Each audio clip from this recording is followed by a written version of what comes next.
Let me see if it's me. The views and opinions expressed on this podcast is solely of the creator and may not necessarily reflect the views, thoughts, or opinions of the listener. Listener and viewer discretion is advised. Chat GPTs and AI technologies were not used or harmed in the creation of this podcast. This podcast is 100% human made by me, your host. Hi, hello, my name is Melanie, and this is Under the Moon Paranormal Presents Ohio Legends, the podcast about the Buckeye State where I bring you the haunted history and the lore of legends under every full moon. So this month's episode is brought to you by the Beaver Moon. The full moon in November 2025 has the energy of the number 11. This number is special in spirituality. It encourages you to look deeper into your mind, and feelings. During this full moon, you can get clearer insights and trust your instincts more.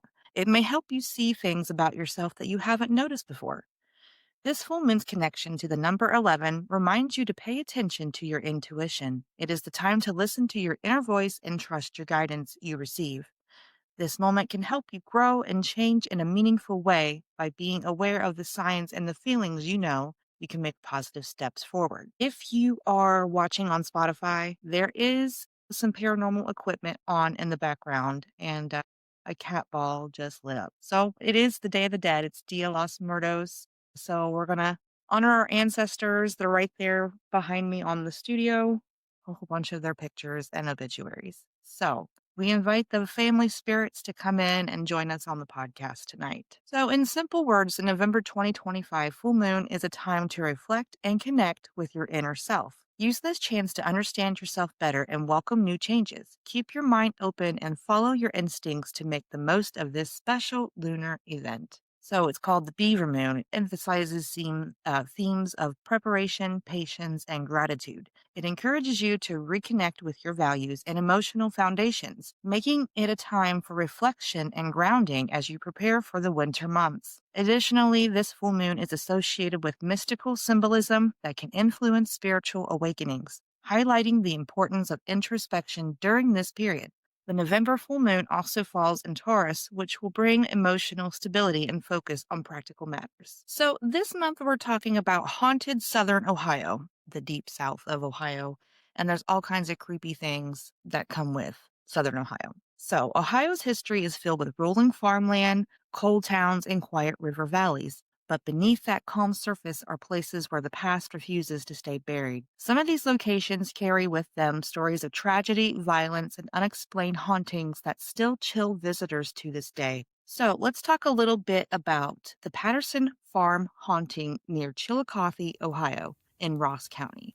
Just outside of Chillicothe sits an old farm that locals have whispered about for over a century. It was once owned by the Patterson family in the mid 1800s. According to records, one night a fire broke out in the main farmhouse. Several members of the family perished, including 2 children who were trapped upstairs. After the ruins were cleared, neighbors began reporting strange happenings on the land. Lantern lights were seen bobbing in the fields when no one was out there. At night, people claimed to hear the faint sound of children screaming and crying near the old foundation. In the 1900s, a new family tried to build on the property, but that didn't last long. Doors slammed, windows rattled without wind, and more than once they said they saw the shadow of a man standing at the edge of the barn. But when they approached, no one was there. Eventually, the owners abandoned this place. Even today, hikers and hunters in that Ross County area claim that the fields grow strangely quiet when you step too close to the old Patterson homestead. A few say if you go out there on a cold winter night, you might smell smoke in the air and hear the faint crackling of a fire that burned more than 100 years ago. So that was the story of the Patterson homestead near Chillicothe. Many people out there believe that the past has never left and it still lingers. How many of you believe in the past that still lingers in our lives? At any account, these are some chilling stories that we have for you tonight, and that was just a taste of number 1. So let's go a little bit further to Portsmouth, Ohio, a city with a rich history along the Ohio River. It is full of buildings and streets that carry more than just the weight of time. From long abandoned storefronts to old schools and diners, the river, must try the river. It's really good. Many places retain the echoes of the past, and locals whisper that some echoes never fade. Stories of shadow figures, unexplained footsteps, strange voices, and flickering lights have been reported in buildings that once bustled with children, families, and workers. So these tales are a little bit of Portsmouth's history. The haunted alley behind the Portsmouth Brewing Company. Location is 224 2nd Street, Portsmouth, Ohio. So from the 1800s to the present day. Portsmouth Brewing Company, located near the Ohio River in downtown Portsmouth, is one of Ohio's oldest breweries. Originally opened in the 1840s, the building stands on historic foundations, and the site has long been associated with unusual activity, particularly in the rear alley behind the kitchen and the storage areas. So here's a little bit of the haunted history. Local records mention that in 1890, a brewery employee named James McCall was killed in the industrial incident involving a boiler explosion. According to old accounts, the force of the blast damaged the part of the alley wall, and the McCall's body was found there the following morning.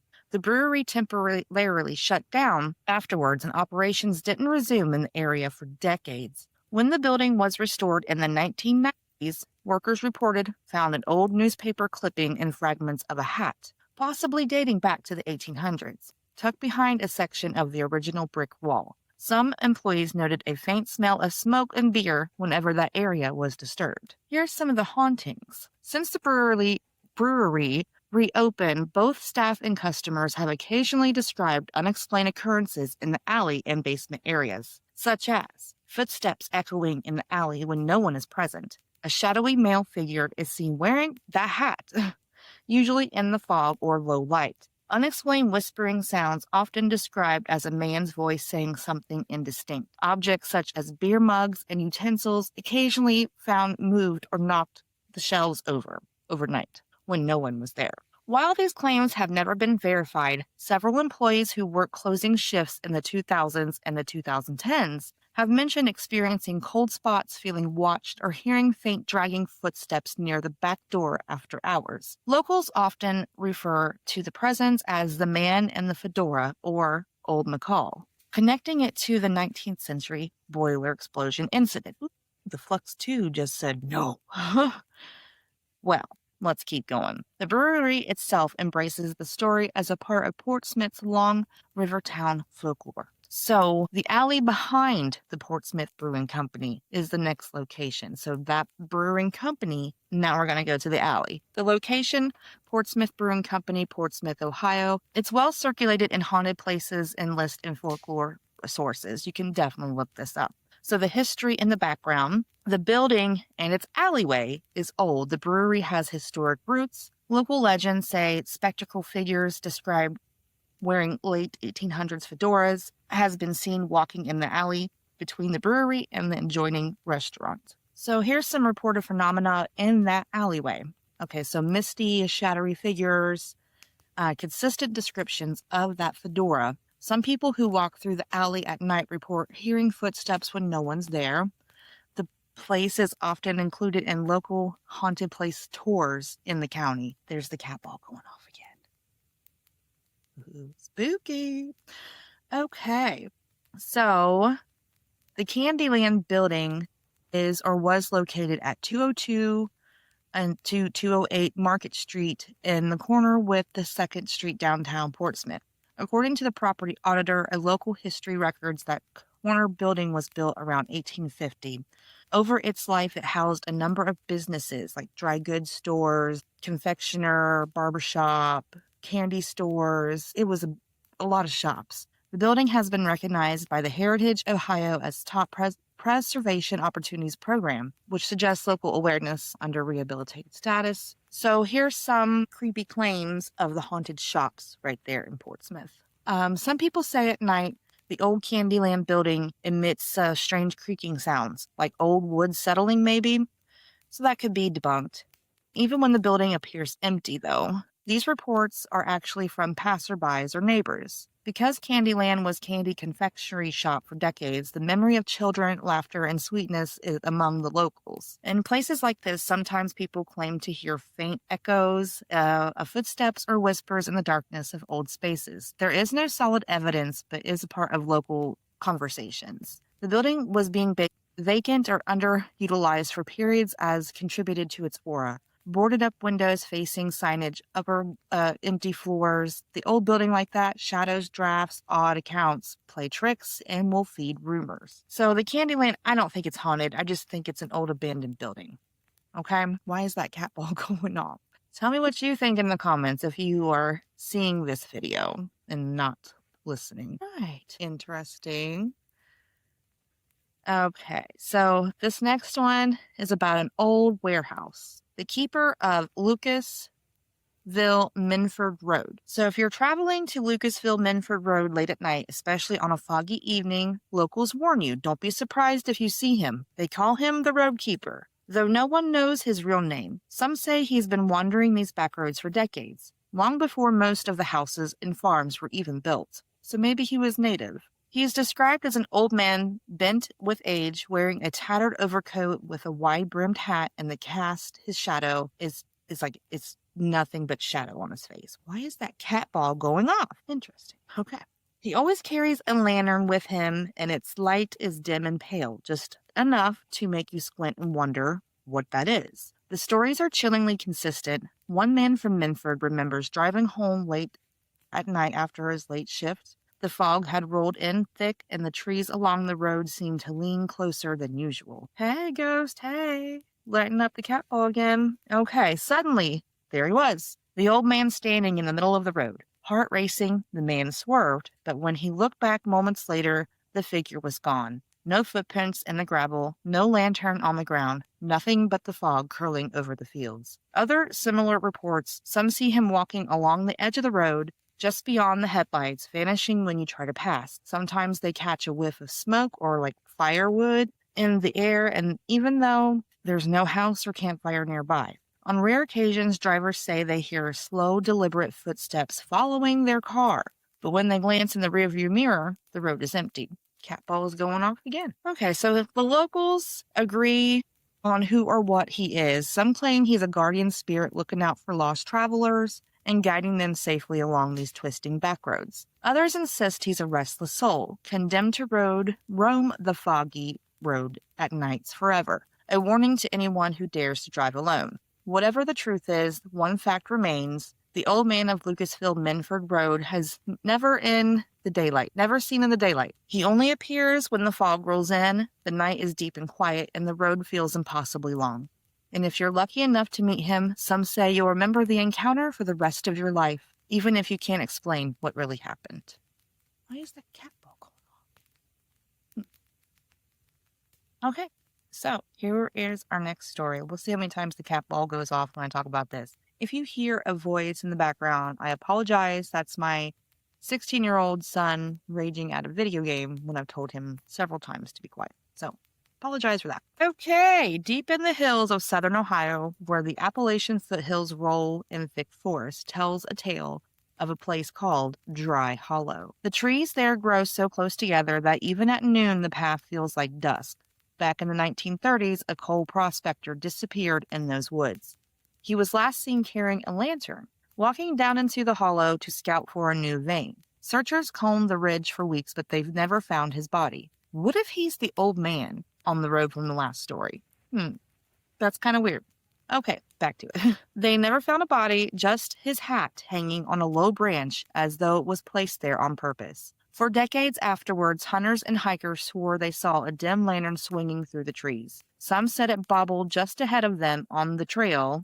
There's the cat ball, luring them deeper into the hollow until they realized they were lost. Others claimed the light circled them from a distance, always just far enough away to keep them chasing. The strangest reports come from people who followed it too far. One Chillicothe hunter in the 1970s said he trailed the glow for nearly an hour only to find himself standing in the middle of a clearing he did not recognize. When he finally turned to leave, the lantern light blinked out, and all the sounds of the forest went silent. He managed to stumble out, but he said the trees seemed different, like it wasn't the same woods anymore. Even today, hikers whisper about Dry Hollow. They say if you see the lantern light between the trees, you should never follow it, because the man who vanished is still wandering, trying to lead others down into the earth with him. And if you ignore the warnings, sometimes you'll hear a voice in the dark whisper, "Down here, the coal runs deep," right before the light disappears.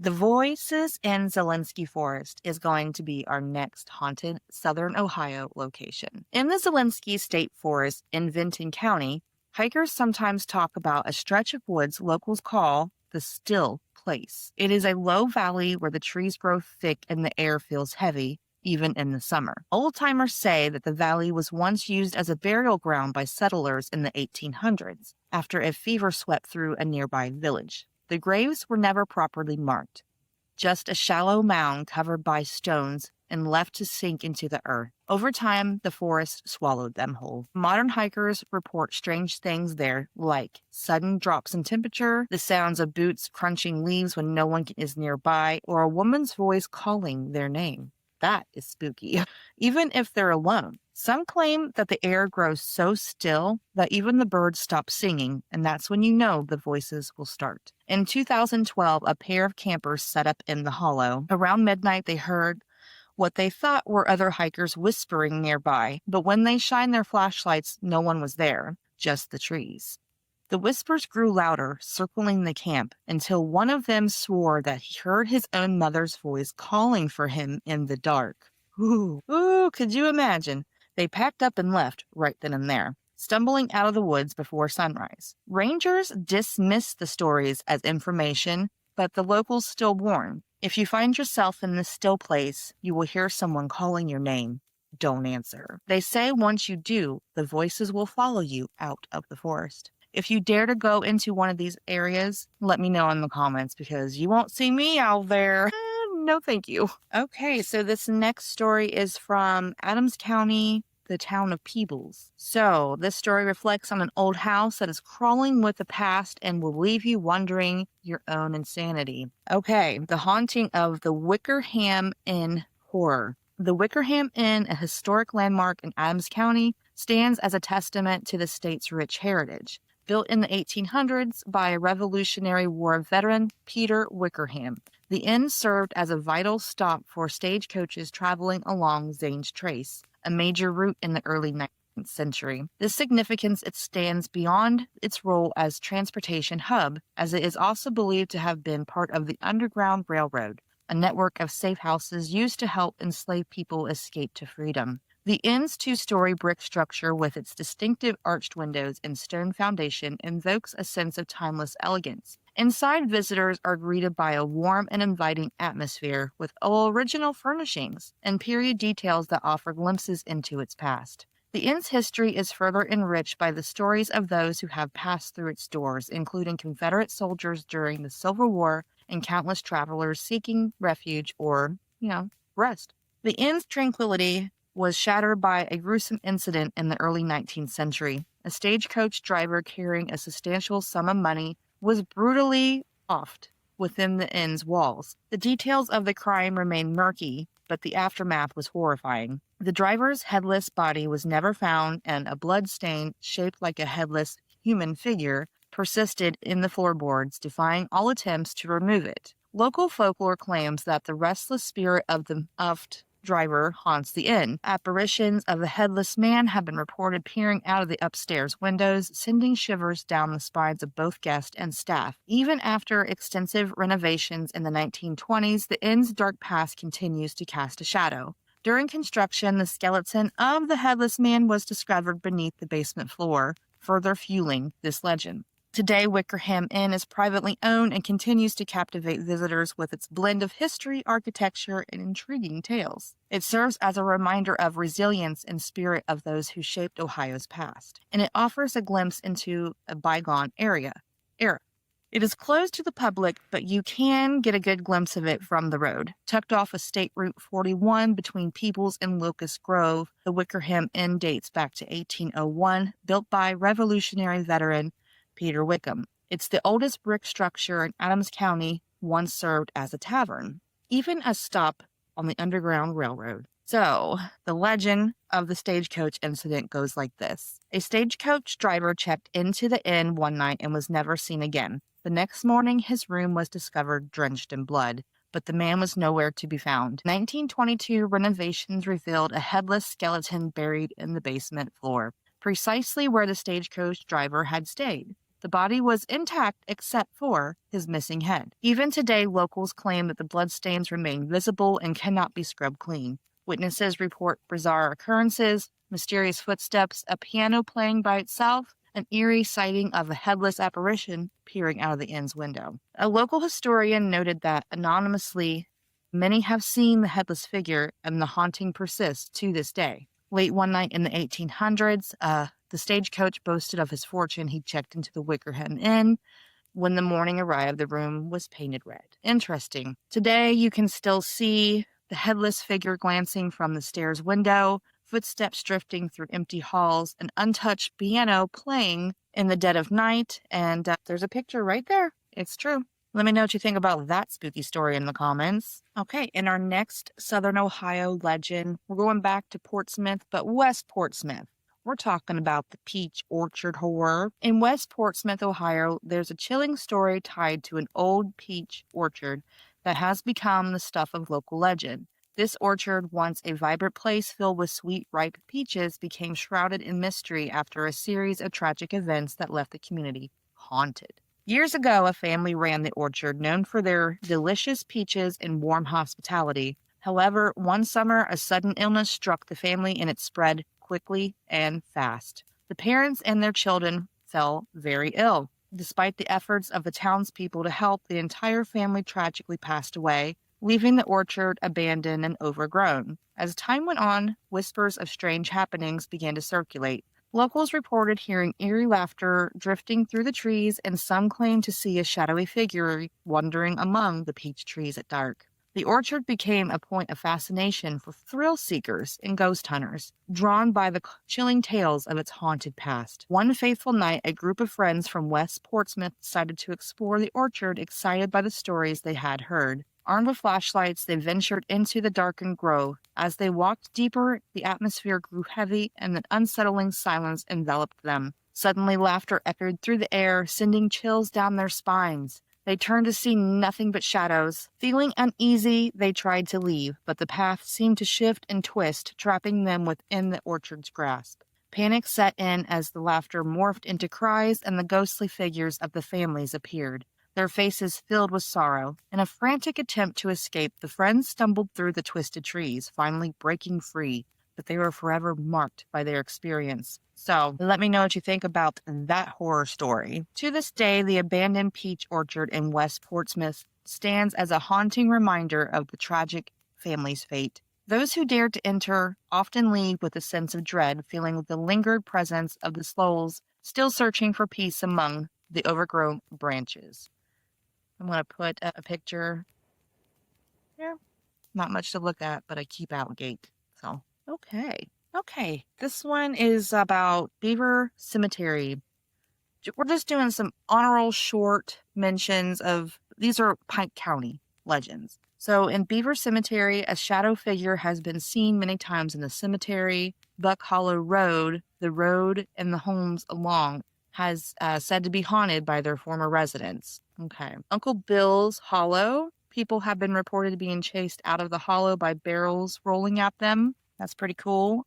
Pike Lake State Park, ghostly hands. The park is haunted by a pair of hands that belonged to a woman who lost them in the bonfire incident sometime in the 1860s. People walking the path at night have felt hands touching them and have seen them crawling down the path. Kind of like Thing? Yeah, Thing from the Addams Family. It's a whole family of things. Wakefield, Big Run Road. Legends say that the fire broke out in the boiler room of the high school there during a basketball game. Several people passed away, and people still visit the Brunt School to this day. Some have claimed to see a cheerleader with her back turned. When she turns to face the witness, her entire front side is burned. Others have reported their cameras malfunctioning while trying to take photos of the building. If you're lucky enough to have a camera that works, people have photographed large red orbs. So there we go. Peoples, Ohio, in Adams County actually has some very creepy history and legends, does it not? Oh my goodness.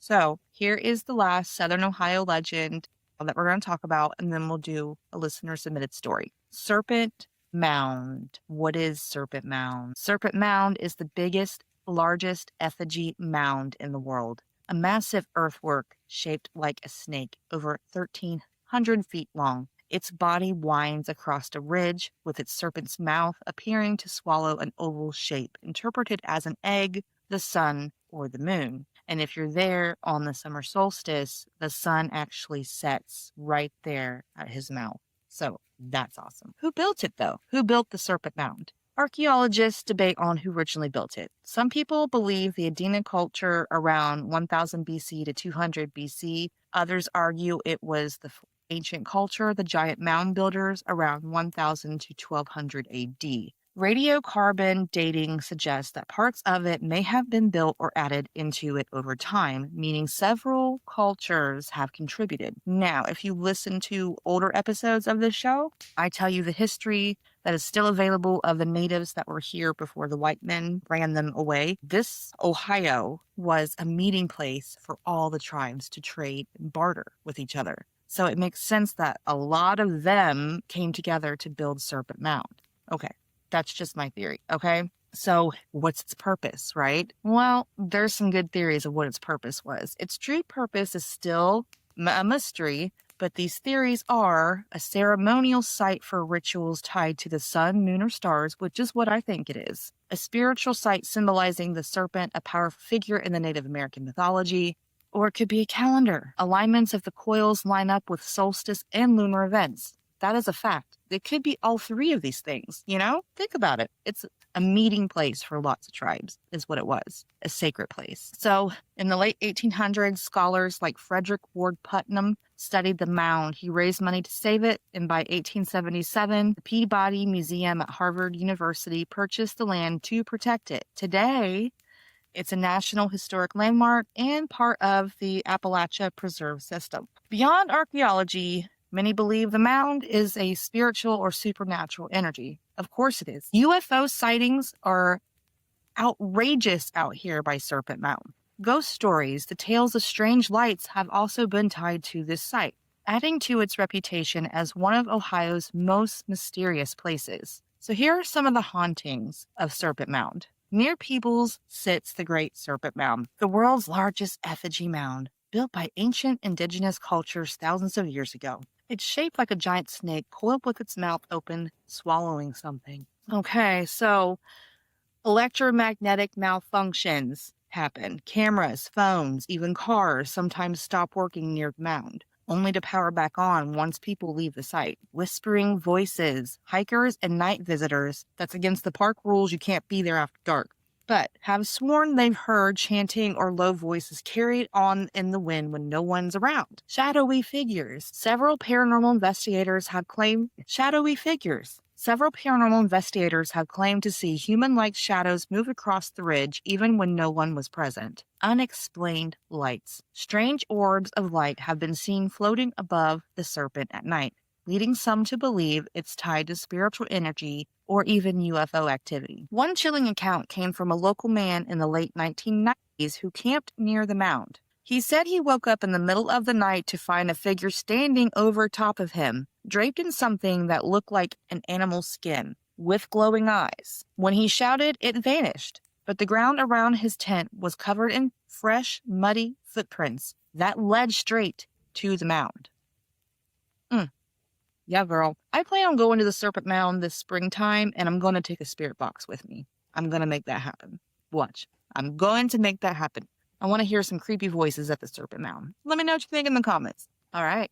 This is a listener-submitted story. It's a longer one, but it's really well written, and it's about true events that happen in southeastern Ohio, which is the location that I live in, and it's about Bigfoot. So this story is submitted by, it says April.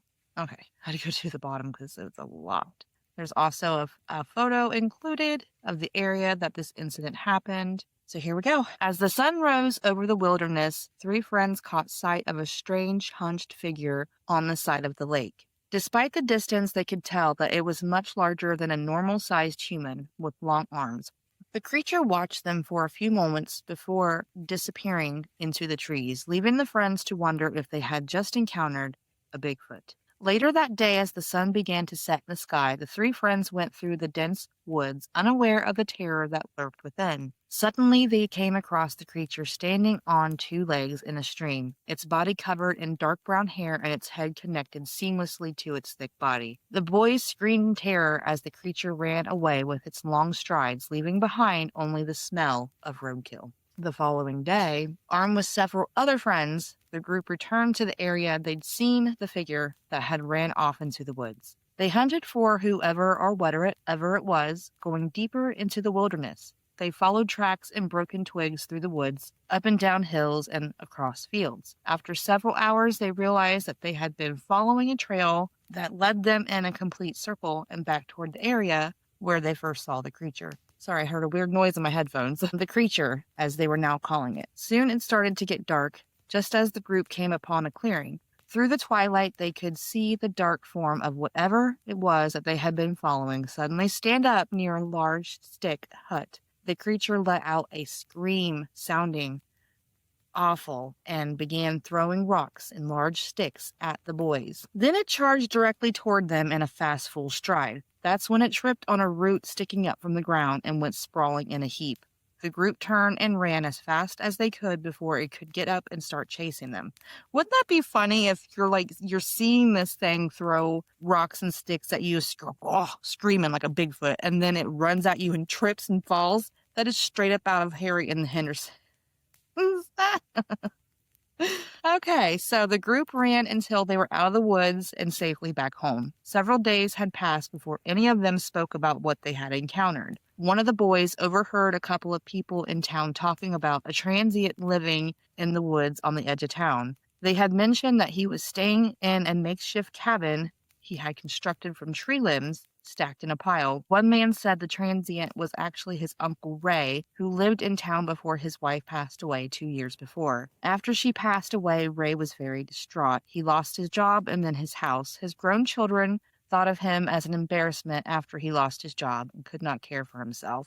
That's when Ray went into the woods to live alone as a hermit. After hearing of Ray's story, the boys thought that they should offer some kind of help. They went around town asking if anyone could give donations of supplies in support of Ray. Another man who, along with his wife, ran a boarding home in town, offered a room for Ray to stay in until he could get back on his feet. That's when the sheriff gave them the bad news about Ray. They told him soon after Ray went into the woods, he was so distraught that he unalived himself. His children didn't think of him as an embarrassment. That part was just a rumor, and it was his children that reported him missing only a day after he had left home, and it was that day his body was found. Wow. Now the question remained of what did those boys actually see in the woods? Could they have encountered a Bigfoot, or was it just Ray? Or was it something else? Is Bigfoot interdimensional?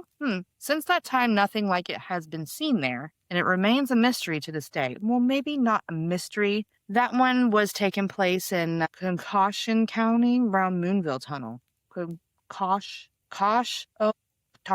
See, I can't even pronounce some of these weird Ohio names. Anyway, Salt Stake Fort Park, Newcomers Town area. So we got a picture of where the incident was here, and let me know in the comments what you think. Was it Ray that was doing that, or was it the Grassman? Because Ohio has its own Bigfoot. It's Grassman.